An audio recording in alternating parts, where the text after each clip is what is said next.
Welcome back மக்களை. இன்னொரு வீடியோக்கு உங்களை அன்புடன் வரவேற்பது நான் உங்கள் ரேண்டம்லி ஸ்ரீராம் தான். ரீசெண்டாக இப்போ சோஷியல் மீடியாலையாக இருக்கட்டும் சரி, எக்ஸ் அதாவது ட்விட்டராக இருந்தது இல்லை எக்ஸ், ஸோ அதுலேயா இருந்தாலுமே சரி இப்போ பயங்கர நெகட்டிவிட்டி ஸ்ப்ரெட் ஆகிட்டு இருக்கு. இப்போது ரீசெண்டாக நம்ம ஜேகே அவரோட சேனல் நீங்கள் எடுத்துக்கிட்டால் கூட சொல்லுவார், என்ன நான் மீன் போட வேண்டியவனா இப்படி ஒரு ஆக்டர் பேர் சொல்லியோ ஆக்ட்ரஸ் பேர் சொல்லியோ அடிச்சுக்கிட்டு அடாவடி பண்ணிக்கிருக்கீங்க அப்படின்னு நம்ம ஜேகேவே சொல்லியிருப்பார். ஸோ இது அப்போ சொல்லிட்டாரா, அதுக்கு கொஞ்ச நாள் கழிச்சு என்னாச்சு அப்படின்றது பார்த்தீங்கன்னா உங்களுக்கு எல்லாருக்குமே தெரிஞ்சிருக்கும், சில பேருக்கு தெரிஞ்சிருக்காது.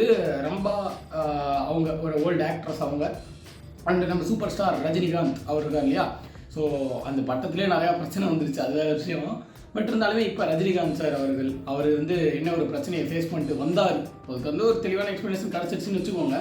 பட் வந்தார் அப்படின்றது பார்த்தீங்கன்னா இந்த மாதிரி பவர் கட்டான கேப்பில் மிஸ்பிஹேவ் பண்ணிட்டாரு, இந்த மாதிரி தப்பான ஒரு டச் இருந்தது அப்படின்ற மாதிரிலாம் நிறைய பேர் இன்டர்நெட்டில் கொளுத்தி போட்டாங்க. இதை நல்லா நோட் பண்ணிக்கோங்க, கொளுத்தி போட்டாங்க. அவர் இது இன்டென்ஷனலாக செய்யலை, பட் இன்டர்நெட்டில் எப்படி போர்ட்ரே ஆகிடுச்சு அப்படின்றத பார்த்தீங்கன்னா அவர் இன்டென்ஷனலாக ரம்பா மேடம் கிட்ட நடந்துக்கிட்டாங்க. இது ஒரு இன்டர்வியூவில் ஆக்சுவலாக என்ன நடந்திருக்குன்னா, ரம்பா மேடம் ஒரு எக்ஸ்பீரியன்ஸை ஷேர் பண்ணிருக்கும் போது அவங்க அந்த மாதிரி சொல்லியிருக்கிறாங்க. மிஸ்பிஹேவ் பண்ணிட்டாங்கலாம் சொல்லலை, அவங்க சும்மா அந்த மாதிரி ஜாலியாக பின்னாடி தட்டினாரு அப்படின்ற மாதிரி சொல்லியிருப்பாங்க. அதை ஒரு ஒரு ஒரு நபர் நம்ம ஸ்பெசிஃபிக்காக போவேன், ஓகேவா, நம்ம போகணும்னு நினச்சா எவ்வளவோ விஷயத்துக்கு ஸ்பெசிஃபிக்காக போயிருக்கோம். ஆக்சுவலி என்ன நடந்திருக்குன்னா, அவர் ஒரு டாப் ஆக்டர், உங்களுக்கு இப்போ இருக்கிற டாப் ஆக்டர் யாருன்னு தெரியும். அண்ட் ரஜினிகாந்தோட சலசலப்புனா அந்த ஆக்டர் யார் அப்படின்றதும் நீங்களே கண்டுபிடிச்சிருப்பீங்க. ஸோ அந்த ஆக்டரோட ஒரு ஃபேன் என்ன பண்ணியிருக்காருன்னா, பாய்ஸ் அவர் ஒரு இது வச்சுருக்காரு போல், ஃபேன் பேஜ் வச்சுருக்காரு போல் ட்விட்டரில் எல்லாம் பார்த்தீங்கன்னா இப்போ மஸ்க் மாமா என்ன பண்ணுறீங்கன்னு தெரியல, நீங்கள் எல்லாத்தையும் ரொம்ப எக்ஸ்பிளிசிட்டாக போட்டு காட்டிக்கிறீங்க. முன்னாடியாவது இன்ஸ்டாகிராம் ரொம்ப க்ளீனாக இருந்தது, அதாவது முன்னாடி இல்லை இப்போயும் இன்ஸ்டாகிராம் கமெண்ட் செக்ஷன்லாம் போய் பார்த்தீங்கன்னா கண்டராக தான் இருக்கும். But compare to X Instagrams எவ்வளோ பரவாயில்ல, இந்த ஹைடு அப்படின்லாம் காட்டுது, இதெல்லாம் ஹிடன் பண்ணி வைக்கப்பட்டது, இல்லை இது சென்சிட்டிவ் கண்டென்ட் அப்படிலாம் காட்டுது இல்லையா. ஸோ எக்ஸில் பார்த்தீங்கன்னா அப்படிலாம் கிடையாது, எதில் வேணால் அப்லோட் பண்ணலாம். அப்படி ராசா என்கிட்ட இருக்கிறது ஒரு ஒரு நிமிஷம் கைஸ். எக்ஸில் பார்த்தீங்கன்னா எதை வேணால் எப்படி வேணால் அப்லோட் பண்ணிடலாம் அப்படின்ற ஒரு இது போய்கிட்டு இருக்கு. ஸோ அந்த வகையில் பார்த்தீங்கன்னா இவர் ட்விட்டரில் ஒரு அக்கௌண்ட் வச்சிருக்காரு, 10K ஃபாலோவர்ஸ் வச்சிருக்காரு இவர்.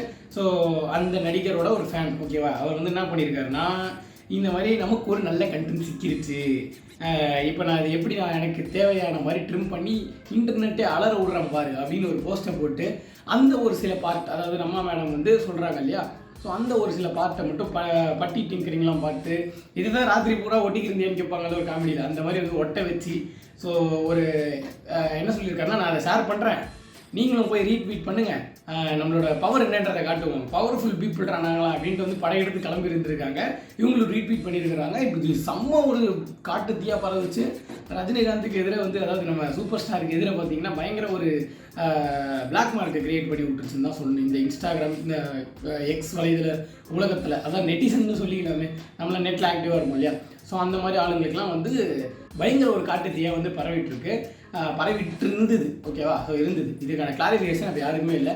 எல்லாம் நம்ம ஒரு பொதுமக்களாக, அதாவது ஒரு ஜென்ரலாக பார்க்குற எல்லாருமே பார்த்தீங்கன்னா, என்னப்பா அது சூப்பர் ஸ்டாருங்கிறாங்க, நம்பர் ஒன்னுங்கிறாங்க, இவர் போய் அப்படி நடந்துக்கிட்டாரு அப்படின்ற ஒரு மென்டாலிட்டிக்கு எல்லாருமே வந்துட்டாங்க, ஓகேவா. நம்மளாக இருந்தாலும் அப்படின்னு நினச்சிருக்கோம், நம்ம இவர் எவ்வளோ மதிச்சோம் தெரியுமா, பாரு இப்போ இந்த ஆள் இப்படி இருந்தாலும் மற்றவங்களும் மறந்தோம் அப்படின்ற மாதிரி நம்ம பேசியிருப்போம், நம்ம அந்த மாதிரி ஆயிடுச்சு. பட் இப்போது ரீசெண்டாக என்ன இருக்குது அப்படின்றது பார்த்தீங்கன்னா தெரிய வந்துருச்சு, இந்த மாதிரி ஒரு ஆள் இன்னார் ஃபேனு, அவர் இந்த மாதிரி ஒட்டியிருக்கிறாரு அப்படின்றதெல்லாம் அப்புறமா தெரிஞ்சு போச்சு. அண்ட் இதுலேருந்து நான் என்ன சொல்ல வரேன்றது பார்த்தீங்கன்னா, இன்டர்நெட்டில் முன்னாடி ஃபன் இருந்தது, அதுக்கு ஈக்குவலான அளவு அதை என்னப்பா தம்பி இதெல்லாம் கிரிட்டிசைஸ் பண்ணுறீங்க, சில பூமர் அட்வைஸ் இருக்கும், அப்படிலாம் உனக்கு என்னடா இதெல்லாம் பண்ணிகிட்ருக்கேன், உனக்கு என்ன லாபம் அப்படின்ற ஒரு கும்பல் இருக்கும், கேள்வி கேட்குற கும்பல் இருக்கும், ஹெல்த்தியான ஒரு கேள்வி கேட்குற கும்பல் இருக்கும். ஸோ இப்போ எப்படி மாறிடுச்சு, இந்த ரீல் ட்ரெண்டு, ஷார்ட்ஸ் ட்ரெண்டு இதெல்லாம் வந்ததுலேருந்து என்ன ஆச்சு அப்படின்றது பார்த்தீங்கன்னா, ஒரு கண்டென்ட் கிரியேட்டர்னு வச்சுக்கோங்களேன், ஒரு கண்டென்ட் கிரியேட்டர் அவனுக்கு பிடிச்சதை பண்ணுறான். நான் முன்னாடியே சொல்லியிருப்பேன், ஆனிமே அண்டர்ரேட்டடாகவே இருந்திருக்கலாம். நம்ம என்ன சொல்ல வரோன்னா, ஒரு ஹெல்த்தியான கிரிட்டிசிசம் கண்டிப்பாகவே அக்செப்டபிள் தான். என்னையை பற்றியும் தம்பி நீ ரொம்ப தப்பாக பேசுகிற அப்படின்னா நீங்கள் கீழே கமெண்ட் பண்ணலாம், டேய் சூப்பராக பேசுகிறடா நீ, சூப்பராக நீ கூடிய விரைவில் சக்ஸஸை எட்டுவாய் அப்படின்னு ஒருத்தர்லாம் கமெண்ட் போட்டிருக்காரு. ரொம்பவே நன்றி பிரதர், தேங்க்யூ. நீங்களாம் வந்து தொடர்ந்து சப்போர்ட்டாக கொடுத்துக்கிட்டு இருங்க. அண்ட் அந்த மாதிரி கமெண்ட்ஸ் எல்லாம் நீங்கள் வந்து கொடுக்கலாம். கிரிட்டிசிசம்ன்றது ஆல்வேஸ் வெல்கம்டு தான், ஓகேவா? ஒரு கிரியேட்டருக்கு கண்டிப்பாக தேவையான ஒரு விஷயம் தான் அந்த கிரிட்டிசிசம் அப்படிங்கிறது. ஸோ இப்போ நெட்டை திறந்தா நெகட்டிவிட்டி வந்து எப்படின்னா அந்த டிக் மார்க்கு ராங்கு. ஸோ உங்களை அந்த எமோஜி வச்சு இப்போ வந்து ஒருத்தவர் வந்து சும்மா இது நம்ம கலாய்க்கிறோம் தான், இல்லைன்னு சொல்லலை. அவங்களுமே அதை வந்து பெருசாக எடுத்துக்க மாட்டாங்கன்னு வச்சுக்கோங்களேன். பட் என்னதான் இருந்தாலுமே ரொம்ப வல்கராக போயிட்டீங்கன்னா தப்பு இல்லை. ஸோ தளபதி அண்ட் அந்த வார்த்தை போட்டு அதுதான் அந்த மாதிரி போடுறது. இப்போ அந்த ரீசெண்டாக அந்த வந்து இந்த சோஃபா விற்பானே ஒரு பையன், ஸோ விற்பாரே பையன், அவரெல்லாம் இப்போ பெரிய ஆளாயிட்டார், ஓகேவா? ஸோ அந்த பையன்லாம் வந்து இன்ஸ்டாகிராமை எப்படி கரெக்டாக யூஸ் பண்ணி அதை ரெவன்யூ எப்படி எடுக்கிறதுன்ற லெவல் போயிட்டுருக்காரு. அதெல்லாம் நம்ம அப்ரிஷியேட் பண்ணலன்னா கூட கிரிட்டிசைஸ், அதாவது தப்பான வழியில் கிரிட்டிசைஸ் பண்ணாமல் இருந்தாலே இட்ஸ் வே பெட்டர். பட் இப்போ வந்து கெட்ட வார்த்தையில் வந்து திட்ட ஆரம்பிச்சிட்டாங்க. ரொம்ப ஹேட்டு, எதை திறந்தாலும் ஹேட்டு, எதை திறந்தாலும் ஹேட்டு. ஸோ இப்போ வந்து ஒரு நான் சொல்கிறேன்ல, அந்த மாதிரி இந்த ஃபேன் அந்த ஃபேன் இந்த எல்லா ஃபேன்ஸ் இவங்கெல்லாம் வந்து ஒரு அரசியல் பண்ணிக்கிருக்காங்க இன்ஸ்டாகிராமில். அண்ட் அது தூண்டுற வகையிலையுமே வந்து மீம்ஸ் எல்லாமே இப்போ நிறைய வந்துட்டுருக்கு. இன்டர்நெட் முன்னா மாதிரி இல்லை, அவ்வளோதான் சொல்ல முடியும் ஒரே வார்த்தையில். இப்போ இந்த வீடியோ கூட ஹேட் கமெண்ட்ஸ் வரலாம். ஸோ அது நான் பெருசாக ரியாக்ட் பண்ண போகிறது கிடையாது. பட் இருந்தாலுமே பார்த்தீங்கன்னா ரொம்ப ரொம்ப இதாகிடுச்சு இப்போது. ஹேட் கமெண்ட்ஸுன்றது வந்து ஒரு காமனாக இப்போ ஒன்றும் இல்லை, நீ கண்ணை மூடிட்டே சொல்லலாம். இந்த ரீலத்தோடு கமெண்ட்ஸை பேர் 4 பேர் கெட்ட வார்த்தையில் திட்டிருக்கானா அதான்டா அப்படின்ற மாதிரி இப்போ மாறிடுச்சு. முன்னாடி வந்து தம்பி இந்த மாதிரி ட்ரை பண்ணாதீங்க, இது நல்லா இல்லை, நல்லா இருக்கிறது வேறு ஏதாவது பண்ணுங்க அப்படின்ற மாதிரி கமெண்ட் பண்ணுவாங்க. அண்ட் மீமர்ஸே பார்த்தீங்கன்னா ஹெல்த்தியான ஒரு கிரிட்டிசிசம் வந்து முன்னாடி வச்சுருப்பாங்க. ஸோ அஜித்தா, அடுத்த ஒரு இதில் வந்து விஜய், அடுத்து சூப்பர் ஸ்டார், அடுத்து கமலஹாசன், அப்படி வந்து ட்ரோலாக இருந்தாலுமே இது வந்து ஒரு மொராலிட்டி மெயின்டைன் பண்ணிட்டு இருந்தாங்க. பட் இப்போ பார்த்தீங்கன்னா வந்து இதுவுமே கிடையாது. ஒரு சார்பாக ஒரு பேஜ் இருக்குது, இன்னொரு சார்பாக ஒரு பேஜ் இருக்குது.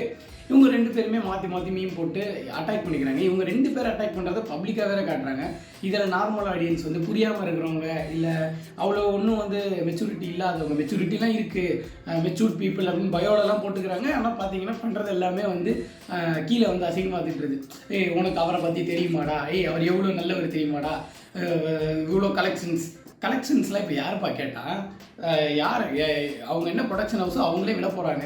அவங்களுக்கு வந்து அவங்க சம்பாதிக்கிறாங்க. நம்மளுக்கு வந்து இந்த இவ்வளோ கலெக்ஷன்ஸ் 650+ crores 580+ crores இதெல்லாம் யாருக்கு லாபம்? இதெல்லாம் கேட்குறேன்.